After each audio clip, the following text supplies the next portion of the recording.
Bischoff, I try to forgive him.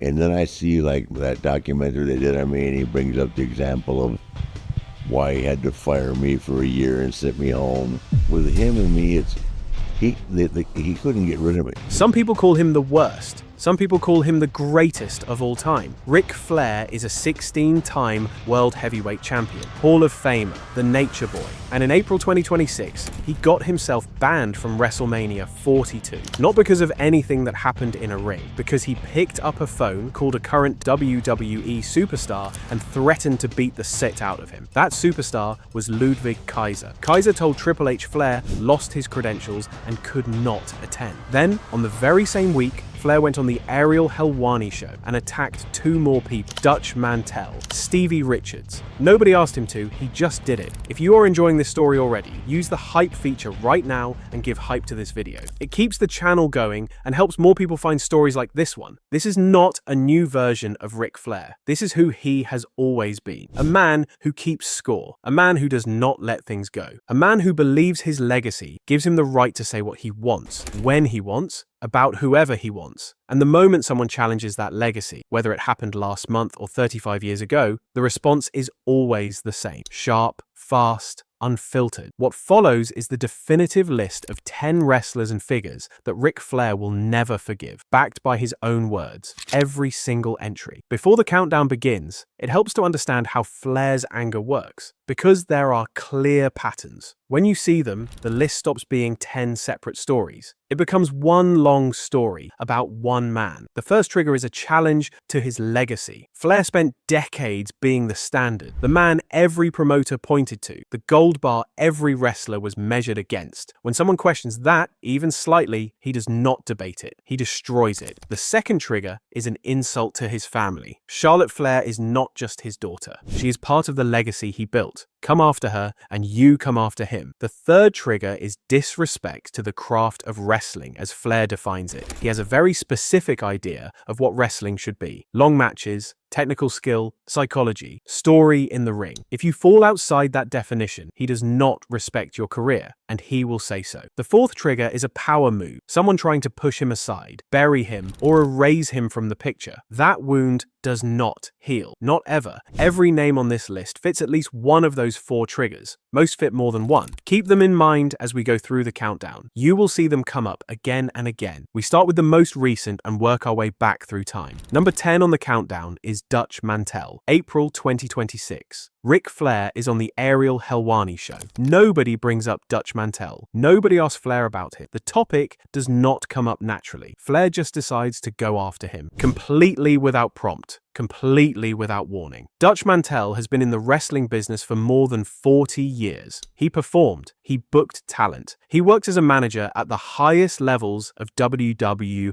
television, where he was known as the character Zeb Coulter. That is who Dutch Mantel is. A man with more than 4 decades of experience in the wrestling business. Flair did not call him Dutch Mantel. He called him Zeb Coulter. He used the character name instead of the real one. That is not a slip. That is a message. By calling him by his TV character name, Flair was saying that the real man is so irrelevant that he does not even deserve to be addressed by his real name. The character is all he amounts to. That is the dismissal built into the choice of words before he even got to the actual attack. Then came the attack itself. Flair went after Mantel's health. He pointed out that Dutch had suffered serious health problems. He said that if he were in that position, he would keep his mouth shut. And then came the line that summed up his entire argument. He said that if you do not have a legacy in this business, you cannot talk about a legacy. That is Flair's philosophy made visible. Legacy is the price of admission. It is the qualification required before you are allowed to have an opinion on the wrestling business. Dutch Mantel, in Flair's judgment, has not paid enough of that price, so his voice does not count. Dutch Mantel responded on his own platform. He said Flair had lost his mind. That was the phrase he chose. Not angry, not insulted, just a man watching another man behave erratically and naming it plainly. The thing that makes this entry so revealing is the fact that it was unprompted. Flair did not need to go after Dutch Mantel that day. No one put him up to it. He simply felt it and said it. That is the pattern. When something is sitting in his chest, it comes out. He does not manage it. He does not calculate it. He releases it. Moving to number 9 on the countdown. This is the bonus entry, Stevie Richards. Same appearance, same Ariel Helwani show in April 2026, right alongside the Dutch Mantel attack. Flair brought up Stevie Richards in the same breath. He struggled to place the name at first. He had to search for it briefly. That detail matters. Stevie Richards is not someone Flair carries around in his active thoughts. He's not a major figure in the landscape of Flair's grudges. He's not someone Flair has spent years fuming about. He just happened to be there in his mind at that moment, attached to some minor grievance. And Flair pulled the name out and used it. He called Richards a punk. Then he said it, the line that got repeated across wrestling websites and social media clips almost immediately. He said his little finger is bigger than Stevie Richards' neck. It was off the cuff. Said quickly, tossed out like a side note. And that is what made it so cutting. A prepared insult carries effort.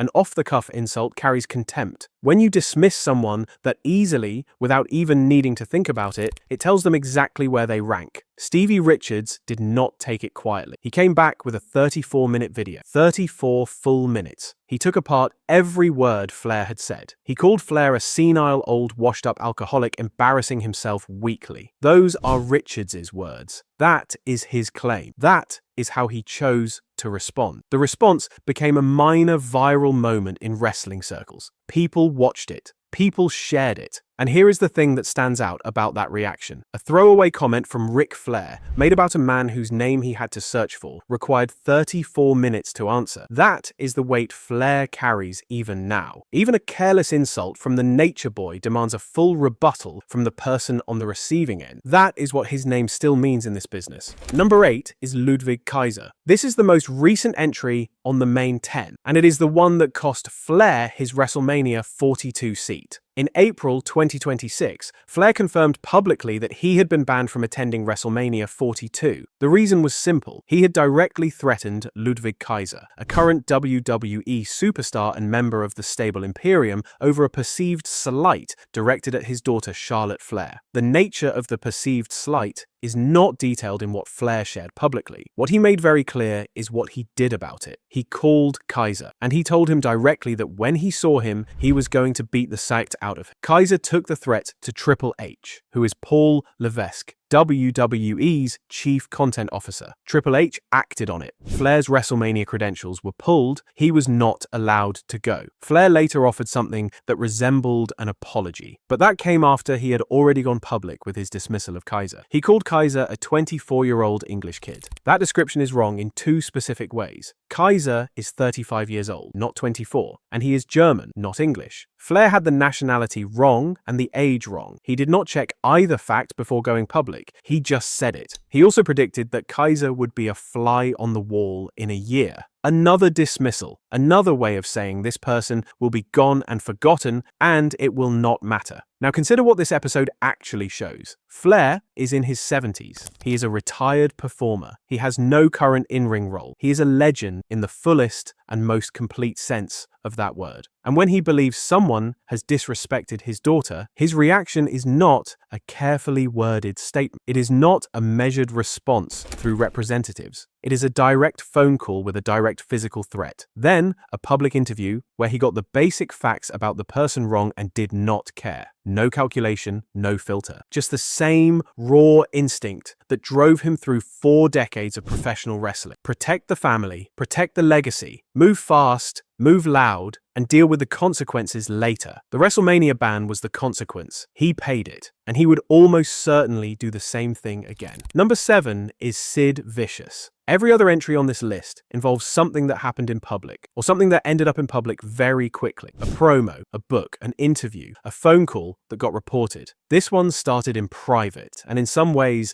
that makes it different from everything else on the list. According to Flair, Sid Vicious was in a bar in England. He was talking to people. One of those people was Arn Anderson. And in that conversation, Sid was saying that Flair was simply too old to still be at the top of the card, that it was time for newer talent to be given that position, that Flair holding the top spot was past its natural end. This got back to Flair. He did not confront Sid publicly. He did not go on television and address it. He did not talk about it in an interview at the time. He went to WCW management and gave them a direct ultimatum: fire Sid or lose Flair. Those were the options. Pick one. That is not a conversation. That is leverage. Flair knew what his value was to the company. He used it without hesitation. The message underneath that ultimatum is clear. This man said, "I am too old." He said it behind my back to people I trust. That is not something I can share space with. Remove him or remove me. When both men ended up working in WCW together in the late 1990s, Flair described their entire interaction in one short phrase. A head nod, and that was it. No words, no acknowledgement, not even the surface level of a hello or a how are you. Just a head nod if their eyes happened to meet. And that was the entire relationship for however long they coexisted in that company. Ric Flair talks. He has always talked. The woo is just the opening. The man can fill a room with his voice, hold court for hours, command attention without effort. That is who he is. So, the decision to take all of that and reduce it to a single silent head nod for another person is not nothing. It is the maximum punishment Flair can deliver without using words. I see you. You mean nothing. That is all you get from me. Sid Vicious questioned whether Flair belonged at the top. Flair removed him from his world entirely, and by his own account, that never changed. Number 6 is Shane Douglas. In 1994, Shane Douglas stood in an ECW ring and threw down the NWA World Heavyweight Championship. He held it over his head and then dropped it. And while he did it, he declared that Ric Flair and everything Ric Flair represented was fraudulent, washed up garbage. It was a moment, a real moment. It launched ECW into another dimension of relevance.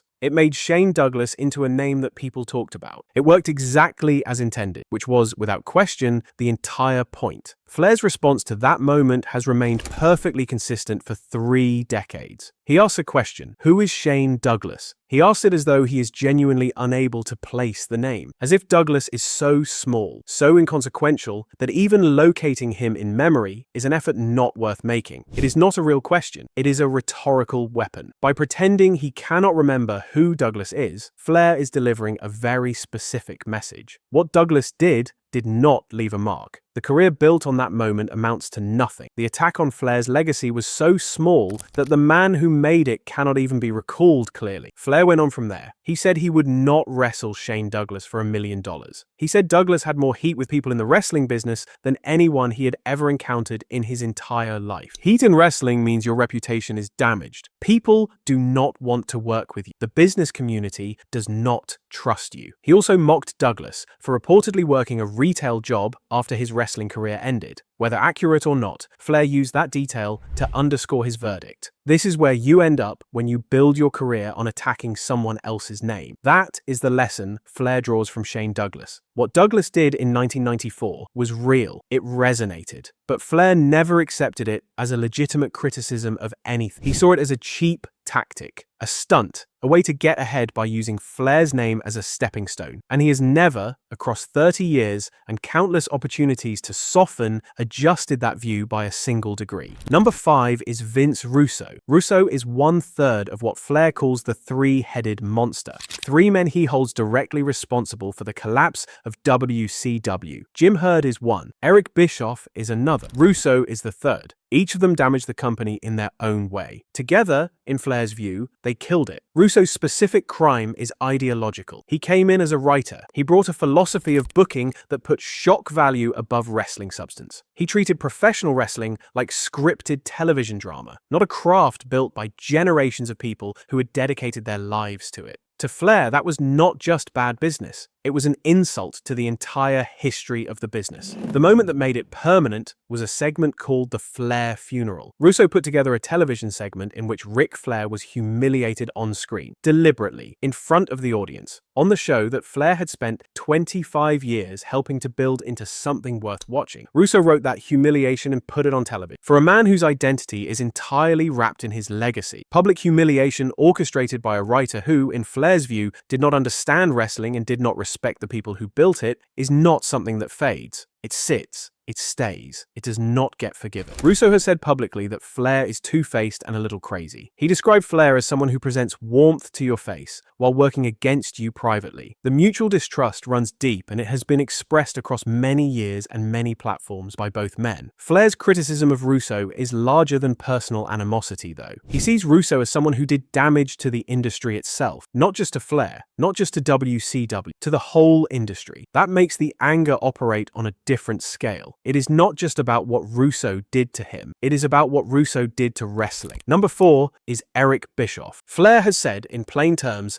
that his years under Eric Bischoff in WCW were the worst of his entire career. Not just difficult, not just frustrating, the worst. In a career that lasted more than 40 years, that is a statement that means something. Bischoff came from a television background. He took over WCW and built it into a genuine competitor to the WWF in the mid to late 1990s. During those same years, he systematically worked to push Flair out of the picture. Flair says Bischoff tried to lose him. That specific phrase, not just move him down the card, not just give him a smaller role, lose him, as if he was something to be quietly discarded. Despite 25 years of Flair being the absolute cornerstone of the company Bischoff was now running. The thing that made the Bischoff chapter different from anything else on this list is the psychological damage it caused. Flair said Bischoff beat his brains out. He was not talking about anything physical. He was talking about what sustained marginalization does to a person's sense of who they are. Bischoff questioned his relevance. He positioned Flair as yesterday's news. He chipped away at the confidence of a man whose entire identity was built on being the greatest performer in the world. When someone with actual power over your career does that to you, day after day, it leaves marks. Flair said it hurt his confidence. He said it was damage that did not fully heal. Bischoff sits on the three-headed monster list alongside Russo and Hurd. Flair holds all three of them responsible for WCW's death. For Bischoff specifically, the anger is about what was done to him personally, professionally, and psychologically during those years. And that anger, like everything else in Flair's ledger, has never been crossed out. Number 3 is Scott Steiner. This entry stands apart from most of the others because the loudest voice in it is not Flair's. It is Steiner's. The anger in this feud runs most strongly in Steiner's direction, while Flair has largely chosen to brush him off. But Flair brushing someone off, as we saw with Sid Vicious, is not the same as Flair forgiving them. Steiner's core accusation traces back to 1991. He and Flair had a match in WCW. Steiner claims that Flair deliberately buried him in that match, that Flair refused to do business fairly, that the result was manipulated to protect Flair's position and deny Steiner a title push that could have changed the entire direction of his career. Steiner argues that Flair used political influence backstage in WCW to systematically undermine talent he perceived as a threat to his spot at the top. He said Flair got people fired for personal reasons. He called him a jealous old bastard. He said you could not trust him. He flatly declared that Flair is not his friend. The most personal detail Steiner put out there is the claim that when he cut a direct promo on Flair in the locker room, Flair literally cried. Steiner told that story publicly and more than once. The purpose of it is specific. It is designed to peel back the bravado, to say that behind the robes and the confidence and the legend, there is someone who cannot handle being directly confronted and challenged. Someone fragile underneath all of it. What Steiner's accusations point to is a pattern that runs wider than just one match or one situation. Multiple people across WCW's history have made versions of the same claim. That Flair used his position and his influence to protect himself at the expense of younger talent who might otherwise have risen to challenge him. Steiner is the loudest voice in that group, but he is not the only one. Number 2 is Mick Foley. In 2004, Ric Flair published his autobiography. In it, he called Mick Foley a glorified stuntman. 3 words, and they set off one of the most bitter and widely covered real-life feuds in professional wrestling history. To understand why Flair said it, you need to understand how Flair sees the craft. He built his reputation on 60-minute Broadway matches, technical wrestling, the ability to hold a crowd through movement and timing and psychology alone, without relying on blood or dangerous falls or spectacle. That is what wrestling means to Flair. That is the definition. Foley's style sits completely outside that definition. The brawling, the hardcore matches, the falls from great heights, the blood, the chaos. In Flair's view, none of that is the craft of professional wrestling. It is spectacle. And calling someone a glorified stuntman is his way of saying your entire career is built on spectacle, not skill. He went further than the stuntman line. Flair accused Foley of spending his career sucking up to the writers instead of mastering the actual art of wrestling. That accusation is pointed in a particular direction. It says Foley got to where he got not through ability, but through relationships with the people who held the booking power. It questions the legitimacy of his success directly. The feud did not stay on paper. There was a backstage altercation. The situation reportedly came close to a lawsuit. All of it because of a few sentences in a book that Flair was not willing to take back. And here is the contradiction at the center of this entry. Flair has said clearly, more than once, that Mick Foley is genuinely one of the nicest people he has ever met. A good man, a kind man. He said Foley is the nicest guy in the world. Then he said Foley could not beat anybody if he actually had to. Both of those things are true, in Flair's view, at the same time. He likes the man. He does not respect the work. And he has never felt any need to keep the second opinion to himself just because the first one is warm. That combination of genuine personal warmth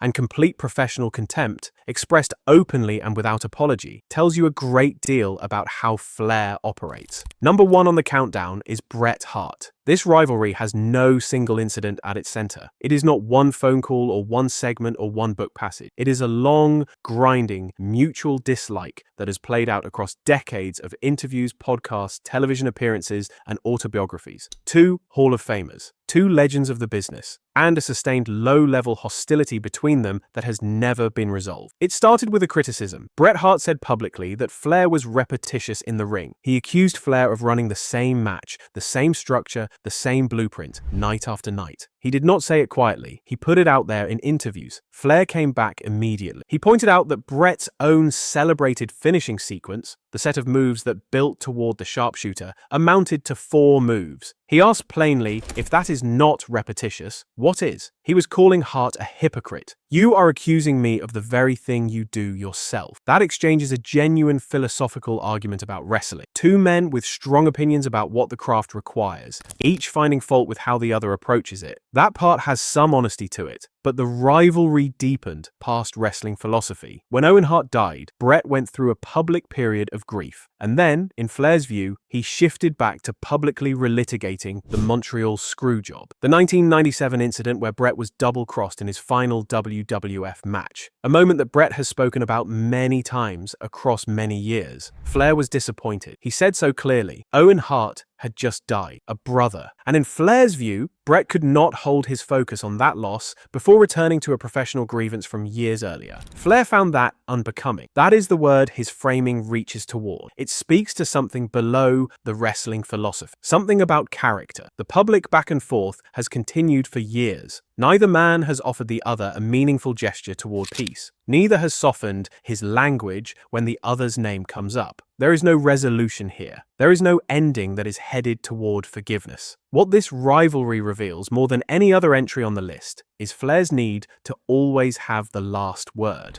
When Hart criticizes him, Flair does not absorb it and move on. He finds the sharpest available counter and delivers it. He keeps the argument alive because letting it go would feel like conceding, and Ric Flair does not concede. Now look at the full picture. 10 names, plus 1 bonus, stretching from 1991 all the way to April 2026. A bar in England, a locker room argument, a page in a book, a television segment designed to humiliate, an executive who wanted to call him Spartacus, a writer who put him in a funeral segment on his own show, a phone call that got him banned from the biggest event of the year. Every single grudge preserved exactly as it was at the moment it was created. No softening, no time-based erosion, no point at which Flair decided that enough years had passed and the score could be cleared. Jim Herd is still the dumbest son of a bitch he ever met. That verdict has not shifted by a single word in more than 30 years. Shane Douglas threw down that title in 1994. 3 decades later, the answer is still, who is Shane Douglas? Dutch Mantel got attacked on a live interview in April 2026. Nobody asked Flair to go after him. Nobody prompted it. The thought was there, and so it came out. Ludvig Kaiser made one perceived slight about Charlotte and received a direct physical threat from a man in his 70s